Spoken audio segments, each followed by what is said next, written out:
నిజామాబాద్ జిల్లా బాన్సువాడలోని చండూరు మండలంలో CM KCR speaker Pocharam Srinivasa Reddy చిత్రపటాలకు sarpanch కర్లం Sri Reddy పాలాభిషేకం చేశారు. సుమారు 3 కిలోమీటర్ల రోడ్డు, డబుల్ బెడ్రూమ్ల నిర్మాణానికి 3 కోట్ల రూపాయలు మంజూరవడంతో హర్షం వ్యక్తం చేశారు.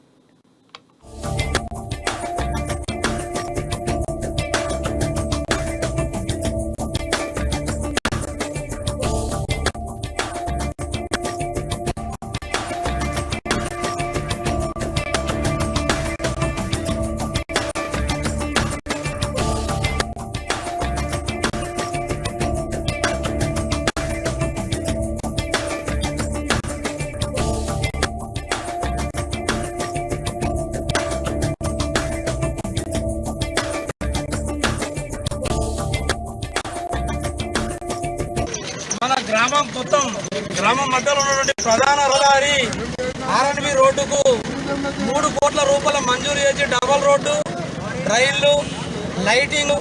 అన్నిటికీ 3 కోట్ల రూపాయలు మంజూరు చేసినటువంటి పెద్దలు మన ప్రియతమ నేత పోచారం శ్రీనివాసరెడ్డి గారికి ఈరోజు పాలాభిషేకం చేసి చందూరు గ్రామం తరఫున, అదే రకంగా కేసీఆర్ గారికి కూడా పాలాభిషేకం చేసి వారికి ప్రత్యేక కృతజ్ఞతలు, చందూరు గ్రామం తరఫున ధన్యవాదాలు కూడా తెలియజేస్తా ఉన్నాం. ఎందుకొరకంటే రహదారులు అనేది అభివృద్ధికి బాటలు, ఆ అభివృద్ధి బాటలు వెళ్తున్నటువంటి సీనన్న గారు చందూరు గ్రామంలో ప్రధాన రోడ్డుకు 10 కోట్ల రూపాయలు కూడా